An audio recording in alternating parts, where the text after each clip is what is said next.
Everyone, I'm going to talk to you a little bit about some of the work that we do at Anubis and the work that we did on a particular botnet that is interesting because it has some characteristics that make it good for presentation. It's not too sophisticated, but it still uses some crypto and some interesting features. And also, it was first detected, and we didn't know what it was. So it's good because we can show the whole process from the detection of the DGA to the understanding of the malware and the reversing of the DGA algorithm. So, just a short slide about me. I'm Tiago, Pereira, technical security enthusiast. Started working in security some time ago. And we're doing penetration testing, technical security consulting. I later started doing some forensics, which eventually led me to malware reversing and just started to really enjoy it. And finally, now I work at Anubis Networks, where I get to do reversing, malware research, and botnet tracking. So it's pretty cool. So what we're going to see. The idea is to give you a short overview of what we do at Anubis and how the whole process from the detection of a new DGA to the detection of the understanding of what malware that is. On the first part of the presentation, I'll show you a bit of how we detect DGAs, and on the second part, we'll go a little bit deeper into reverse engineering and show you how usually the reverse engineering process goes and how we use it to understand the inner workings of malware. So, detecting DGA-based malware. First of all, just a short slide to give a short introduction to DGAs. So, DGAs are domain generation algorithms. So, in fact, they're simply algorithms that are hard-coded into the malware and that generate the domains that are used for command and control of that malware.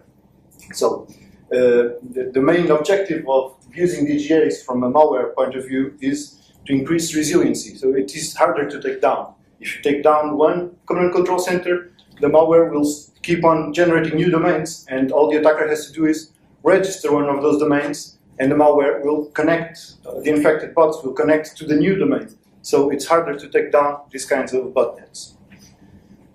And so in the DGAs, there are different kinds of DGAs. So there are fixed DGAs that simply generate the same set of domains over and over again. One example of this is the Remnit botnet, which just generated a list of 300, I think, domains. And it just iterates over those 300 domains. There are also some DGAs that are hard-coded, that have a hard-coded seed. So the seed is the value or a number that is used to produce a different set of domains. And what the bot master can do is, after a while, he simply changes the seed and sends a new campaign, and the new malware and the new bots will connect to a whole different set of domains. So even if there is something holding and some people detecting a group of hosts, the new seed will cause the DGA to generate a completely different set of domains. Another common type of DGAs are the time-based seed DGAs. So here, the seed is based on time. So the malware will not generate the same set of domains. It will generate different domains every day or every hour because it is based on the time. And finally, there are some tougher ones like the external value-based seed ones. A good example of this is the BDEP malware that has been recently published. The DGA has been recently published. And what it does is it uses the currency exchange for a given day as a seed to generate the domain. So we cannot predict the currency exchange for tomorrow. If we could, we would be rich, and the guys from the botnets would not need to create botnets anymore. So what it does is it creates a new set of DGAs every day that's completely unpredictable. Even if you have the algorithm, you cannot generate DGAs for the future. You cannot generate the domains for the future. So there on the left, you have an example of a DGA that we saw recently. It just looks like what it is. It's just a random well, actually it's not random, so it's algorithm generated, but it looks like random domains. And that's an example of the DGA. So how do we detect it? This slide shows a bit of how we detect and how we get to the domains, and how do we get to sinkhole the domains that the malware connects to in order to show them at the CyberFeed product, which is the flagship product of Anubis Networks now. We have two main entry points, which are the top boxes. There's the network-based DGA detection, and there is the file-based malware analysis system. So, on the network-based DGA detection, what we do is we process network traffic from internal and external sources, and we have algorithms to detect when something that looks like a DGA appears on that traffic, and we DNS traffic. So, when it does, we detect a new DGA, and then we use that to sinkhole it and to start receiving connections from those bots. Another thing that we do is we do file-based malware analysis on an automated fashion. We run thousands of samples every day, and we see if those samples try to connect to non-existing domains, for instance. A sample that is executed and tries to connect to a large number of non-existing domains is probably running a DGA. So that's another way to detect DGAs. And finally, what we do is we use information from both these sources and try to connect them together to understand what malware is connecting to each DGA. Because lots of times we identify DGA, we know that it's probably malicious, but we don't know what malware it is, what family it is, and what is it, why is it connecting to those domains. So, just to give you a short example, that image on the right is an image from an internal system of ours that shows a DGA being detected. So the little dots that you see are hosts. So you see that there are lots of IPs that connect to lots of different hosts, and the same IPs connect to these hosts. So this is a typical pattern of a DGA. And this is what lets us know that, hey, this is probably DGA, let's look into this, let's sinkhole it and see what it is. So, what we do is largely automated, but still has some manual processing at the end. The detection is largely automated. We detect the DGAs as they appear, and we use our sinkholing infrastructure to sinkhole those domains and process the thousands of hits per second that we receive, and the millions of infections per day that appear. After that, the DGA processing is mostly manual. Some parts are automated. What can be automated, we try to automate it, but there's still some manual investigation going on. And so this is what we'll show you next. What are the advantages of this network-based DGA detection? We can detect new DGAs as they appear. As soon as something appears on the internet that's trying to connect a new malware that is infecting machines, and all the machines are trying to connect to these domains, we detect it. But most times we detect it and we don't know what it is. We only know the domains, and we can see parts of the protocol that connect to our sinkholes, but sometimes we don't know what it is. And that brings us to a question that appears lots of times there at Anubis, and lots of emails have this content in it. What botnet is this? Because sometimes you just don't know what it is. This brings us to the next part. So, the file-based automated malware analysis. It's a sandbox that processes tens of thousands of samples daily. It's constantly processing updated samples, and it has the following features. So these are pretty common features for sandboxes these days. It does basic static analysis. It finds the PE headers, the strings values, the imports, exports, all that basic static analysis stuff.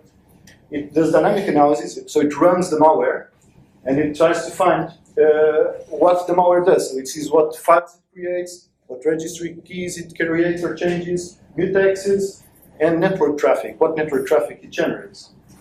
It also has a nice feature that it is able to use physical machines. There are some malware that won't run or has some measures implemented to detect virtual machine, and So we have some instances that will run on physical machines, and they are able to run this malware automated. So that's pretty cool stuff. Then there's also a public free instance. If you want to try it, there's the URL there. It's free. You can use it anytime you want. Just upload the sample. It will run it, give you a report. And so this is what it does. It runs the samples, gives us a report. And we use it for two main things. First, to detect malware that is using DGAs. And we do this by detecting malware that tries to connect to domains that don't exist. Because when you use a domain, when you use a DGA, most of the domains that the malware connects to will return non-existing. And that's a way to detect them.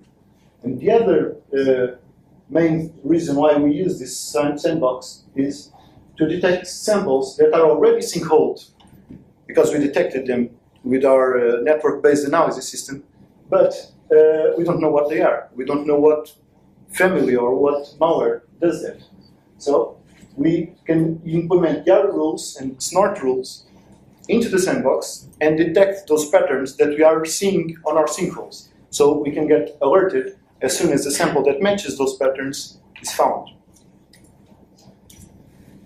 This is an example of the maltracker interface, and you can see here this tab shows the NX domains. So the fourth column shows the domain that the malware tried to connect to that doesn't exist. And you will see that there are, this is just a static image, so we won't see it, but there you would see that there are malware that connects to lots of domains. That's probably a DGA. So this is an example of that software. So finally, we've made all this. We identified the DGA, through network analysis, or we identify the DGA through file analysis. Then what we do next is we try to aggregate this information so that we can add it into the cyber feed and give it some context. We need to add it to the cyber feed and at least tell what family it is, but ideally we need to give some more information than that. What behavior this malware has, what does it do, what is it trying to obtain from its infections. So what we do is, based on OSINT, we try to query all the sources of information that we have and try to identify this malware as soon as possible. If we can't identify it, we will build signatures to detect them. And finally, when we detect it, what we can do is we can reverse engineer the samples and understand what they really do. If they have a DGA, understand the DGA, what it does, and finally, clearly classify all this malware and add context to CyberFeed. So this is the first part that shows you how we detect the malware. The next part of the presentation will be focused on the reversing part of it. So to tell you the whole story is we detected Botnet appearing on the network-based detection systems. Those are some of the domains that we saw showing up. And we didn't know what it was. We sinkholed it, and we looked at all the OSINT sources there were at the time, and there was simply no information about it. We saw that it was targeting almost exclusively the US and the UK, but we didn't know. We saw the traffic patterns arriving at the sinkholes, we saw the domains, but nothing, there was no analysis on virus total that showed anything like it, or on malware, so nothing showed anything that we could use to identify this malware. So we had to create signatures and wait until we found something. And this again brings us to that question that shows up sometimes. What botnet is this? So what did we have to look to try to understand what botnet is this? We had that, we knew that it was starting in the US and UK. Okay, that's not much. We knew that it had some curious HTTP headers. You can see here, it has this check. This is the data that we can extract from CyberFeed. And what it has is this. It has an HTTP header named check with lots of data in it. That's strange, not commonly seen. So we knew we had this check header. We tried to find some information about malware that has a check header on the network communication, and nothing showed up. Then it had two other interesting features. It uses an user agent saying it was Microsoft Crypto API 6.3, which seemed pretty legit, given that it also used that path info on the URL. That's the real path that Microsoft Windows uses to download the certificate revocation list. So it was probably trying to blend into common network traffic by using a URL that's used by Microsoft Windows. This is constantly appearing on proxies and on proxy logs. So it was trying to blend in. This is what was the information that we had and that we used to create our signatures based on. So eventually, we found a sample. Once we have a sample, the immediate questions are, so is this categorized and detected by antivirus software?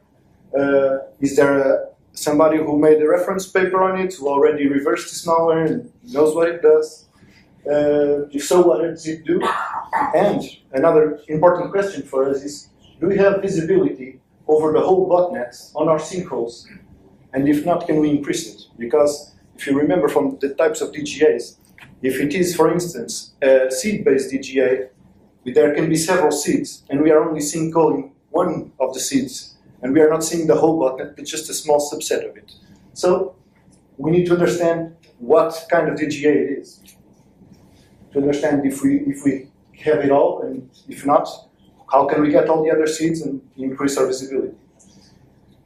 Also, we received that check header and some post data on the sinkholes, and we wanted to understand, well, what is this data? It seemed encrypted, it was pretty much random, and we didn't know what it was, so we wanted to understand if it was useful. Is there information here that we can use to, for instance, identify unique infections instead of IPs? So we wanted to understand what it was. So we started doing some reversing of the malware. We started doing pretty much the standard reverse engineering process of malware. So we started by using basic static analysis. We looked for the strings inside the malware, the headers of the BA file, and the imports. And what we found was that those strings there were the only useful strings in the malware. The rest was just garbage, nothing readable.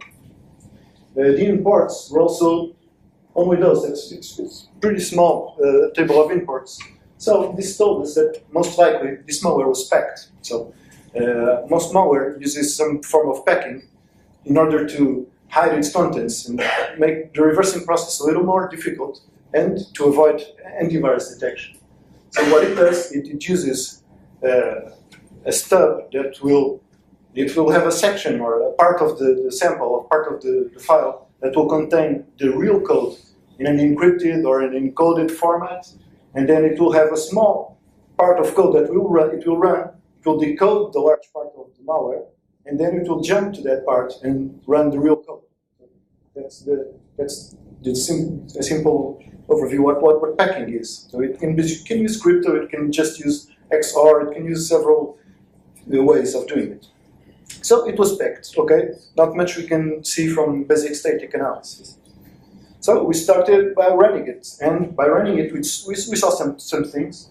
We saw that once it ran, it created a few files. It creates a file called Software Protection Platform, ppc.exe. It looks pretty legit. Added it to System32 directory. It creates some temporary files with random names. All right.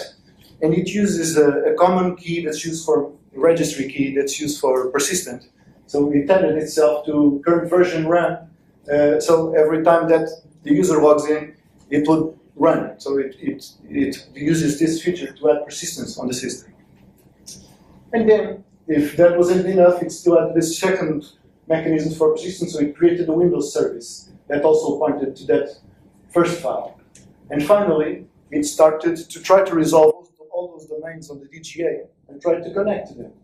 So this is what we had from the dynamic analysis, but still we knew pretty much the same. We knew a few files it created. We knew it connected to the domains that we were sinkholing. So, okay, this is the sample, this is the correct one, but still, what does it do? This doesn't tell us much. So we had to do some reversing on it. First thing we did was try to identify the packer. How is this malware packed? And what we did was we used the common program that's used for this, it's PID, and we ran it, and it identified it as being FASM 1.5. This is an assembly, so it was telling us, so this is written in assembly, and it's basically not packed. So we knew it was packed, so probably just a packer written in assembly. So that was the conclusion that we got. And no other, there are a few other packer ID tools out there, and all return the same result. So that's it. There is no packer ID, so we cannot use an already made unpacker. There are some, for instance, UPX is a common packer, and you can unpack it using UPX. So if it was packed like that, we could just run the tool and have the original malware on our hands. So we had to do some manual unpacking. Manual unpacking, it's most of the times it's not hard. It's just a question of getting used to it, and it gets easier with time. So what we did was we attached OE debugger to the process and we started the malware, and we set a breakpoint on the virtual alloc function. This function is commonly used to allocate a memory region of memory that the malware then uses to write the unpacked malware code and assembly into. So it will just jump to it after. So we knew that once we got to the execution of the virtual alloc function, the real program, the real code wouldn't be far. So that's what we did.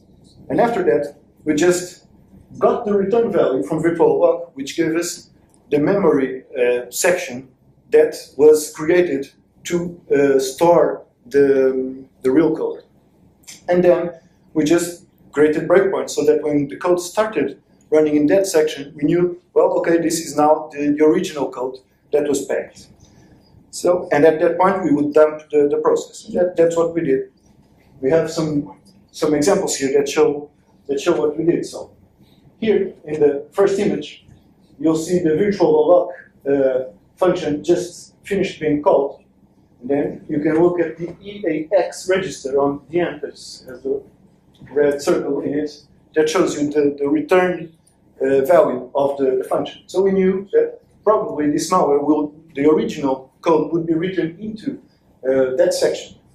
And then we looked at that section and we saw that it had already read, write, and execute privileges. So this is probably it. The malware will jump to it and execute from there.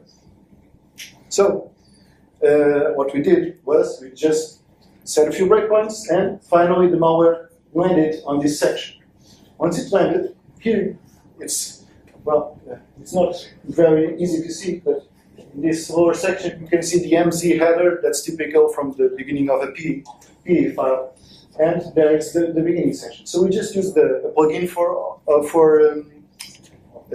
OE debugger that's called OE dump, and we just dumped the memory section when set the appropriate entry point of this function. And we got the original code of the malware, so it was now unpacked. After unpacking, things were a lot different. There are a lot more imports. There were several functions. It had been stripped, so there were no names on the functions, which would make the analysis a little bit tougher.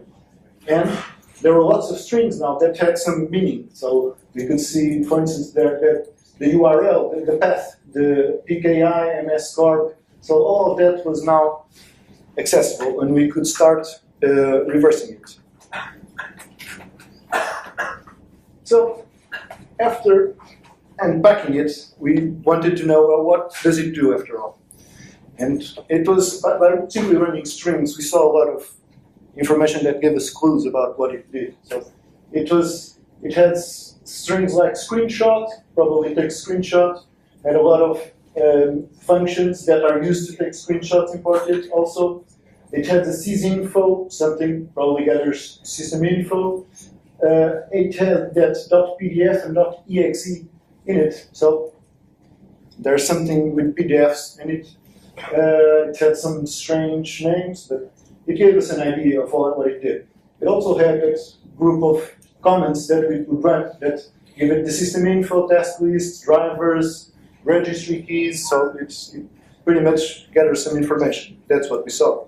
So, following that PDF, .pdf and .exe strings in memory, we saw using IDOPRO where it was referenced, and we started tracing the assembly to see what it did.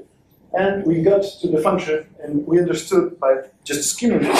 We didn't have to just to read the assembly line by line.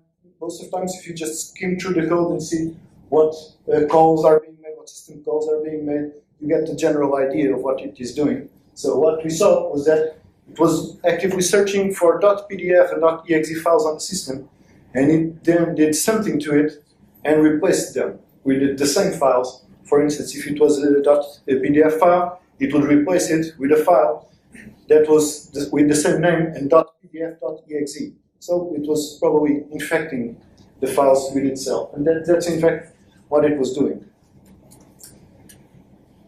Looking further into it, we started to see that it also had some man-in-the-browser capabilities. It hooked the libraries of Internet Explorer, Google Chrome, Firefox. In Firefox, it used those two libraries, NSPR3 and SPR4. And in Internet Explorer hooking function, it had this memory structure that was pretty useful because it just shows the name of the functions that it hooks, and on the line below it, the function that it replaces it. So it was a pretty neat table showing exactly what was being hooked and replaced by what. So it was pretty easy to see what it did. If we followed that code, I didn't put it all here, just would be too much.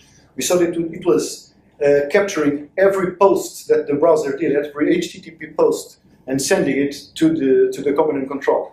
So it didn't have it's typical for malware to have configuration files that will show some targeted banks, and it will steal information for a specific bank or something. No, this was just capturing everything. If it's a post request, we want it. And so it sent it all the way to the command and control center.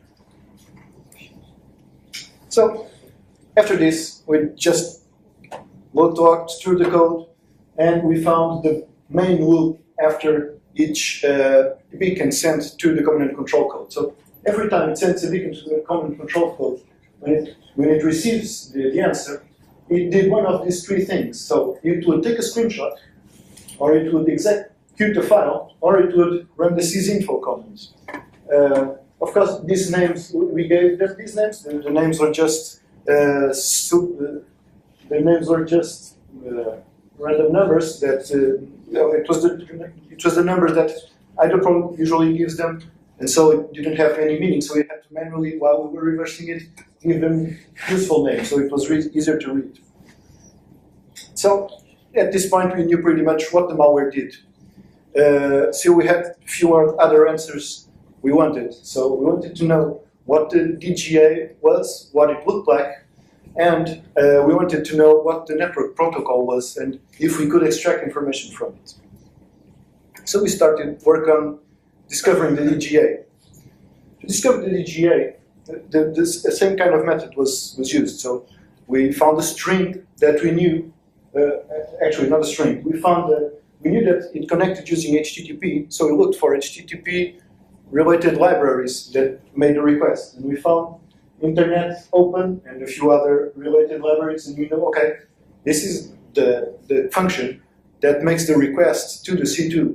So we just backtraced the code and the assembly until we found the DGA. So if we backtrace it using IDOPRO is just a great tool, and it has this feature that creates a call chart that you can see here. So we named it Internet Connect Loop, the one that had that Internet Open. So we just asked it to create a chart of all the functions that would lead into it, and it did.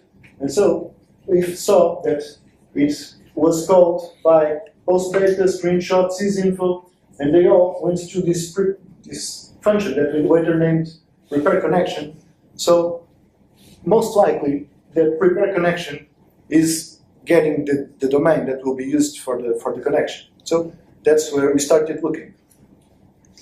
And eventually, before it is called, there you can see the little also in the DGA, we saw that there was a function being called just before the prepare connection. And you can see that the prepare connection receives the URL, it's the PKI MScorp something.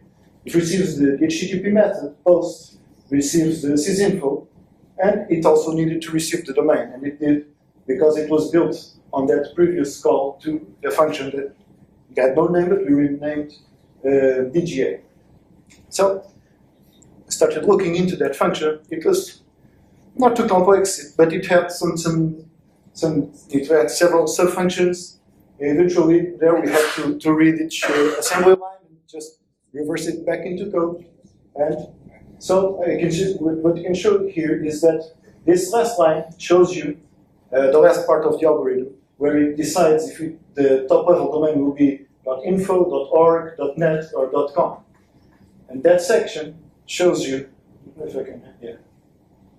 And that section shows you here an initialization string that it used, and then it went through some mathematical operations of the algorithm to create the string of the domain. Then I didn't put here, but there was a dot somewhere that would connect these two parts. So we just reversed it, and here was the Python code. We used Python for it.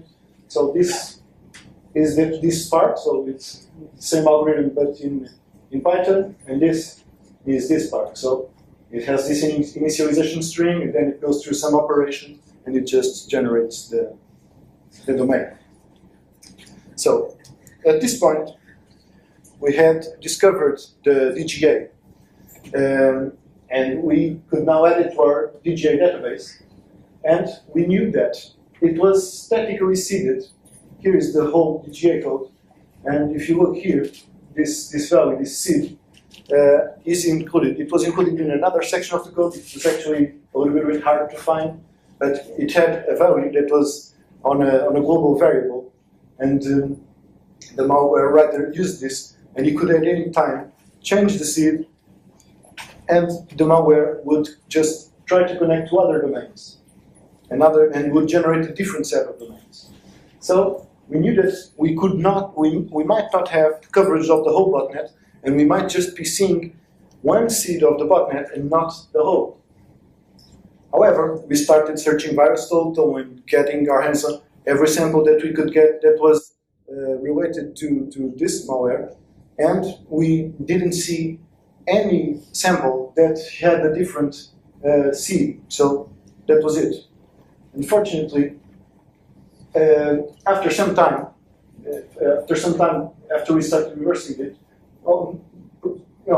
actually we started reversing it sometime after it was started. So more or less at the same time that we were reversing it, the author was making a change to the DGA, and it was basically the same, but the seed started to be time-based, and the DGA started to be used only as a fallback mechanism. So the malware started using hard-coded IP addresses for C2, and only when those were not reached because they had been taken down would the malware start to use the DGA to try to regain connection to its dominant control center. So this was not good for us because when the DGA is our fallback mechanism, we typically only see them for a while, and then the malware author regains control of the botnet, and we stop seeing them for a while. So it's not good for us, but still, we had an idea that we had coverage of the whole botnet at that time. It was not very large, but it still had a few thousand infections, and those infections stayed there. So the malware writers just abandoned them, and they slowly decreased over time.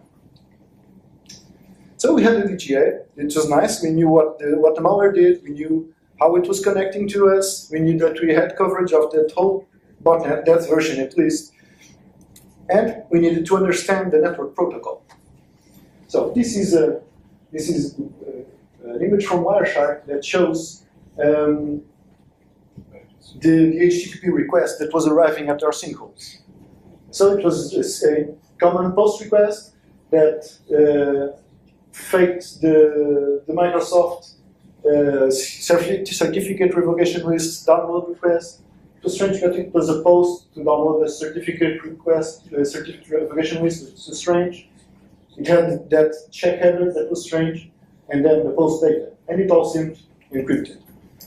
So how would we go and try to understand this? Well, just follow the same process because all the strings were in clear text. So we started looking for the check header, the check string in memory, and we eventually found it being used here. So we just traced the code and saw what it did. And if you look at it here, this is a function that was it's still basically a string copy, and it used the check header and something that was encrypted before it. So, and it joins them to create that part of the request.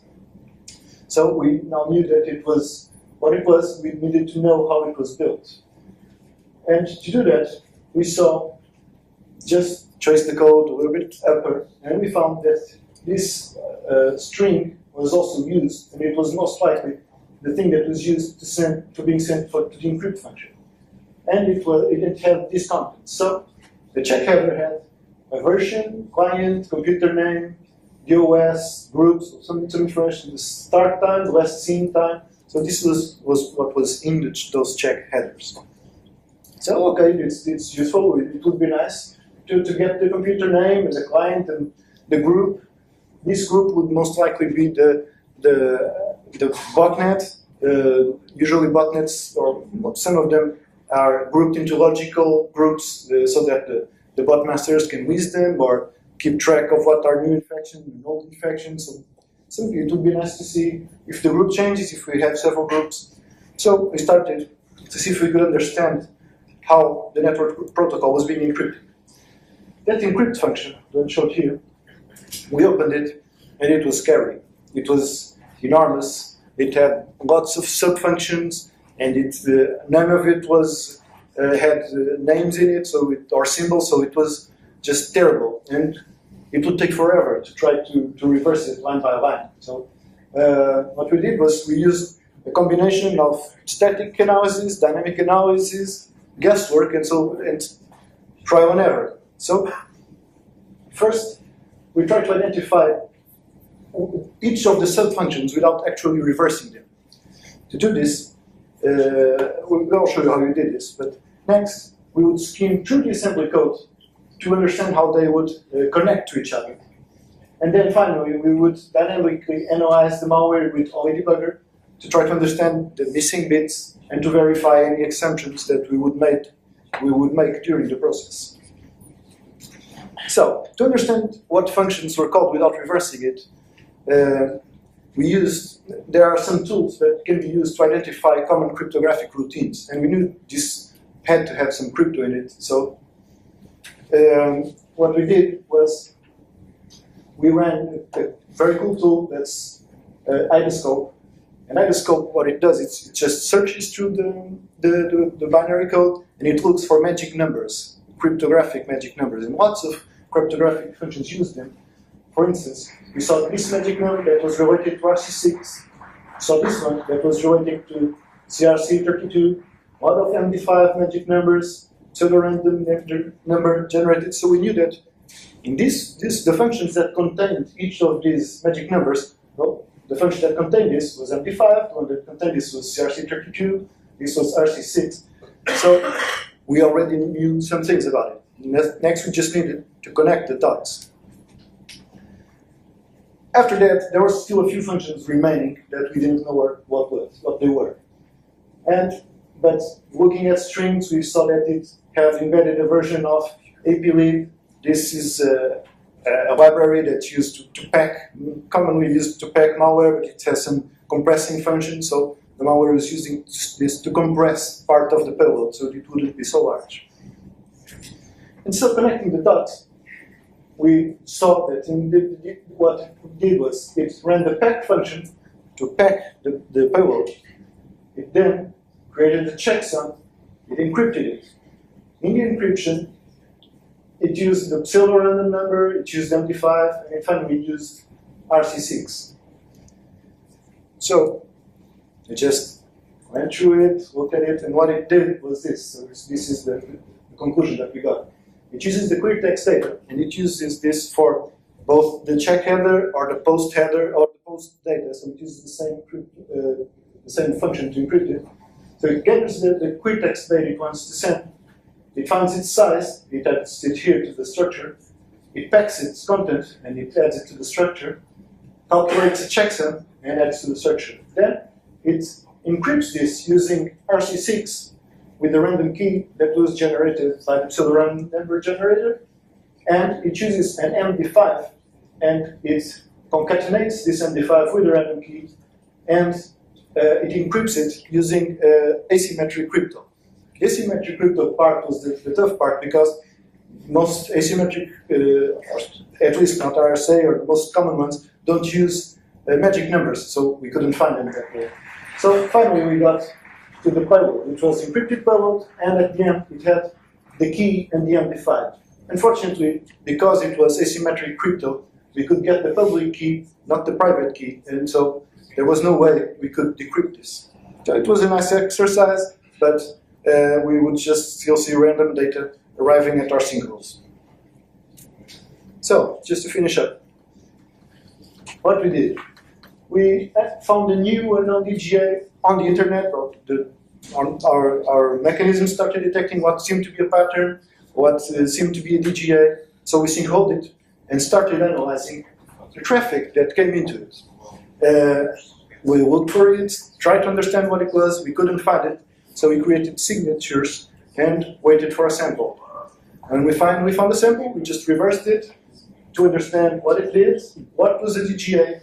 The DGA part is important for us, both because we need to add it to our internal database of DGAs, and because we need to understand if we have full coverage of the botnet.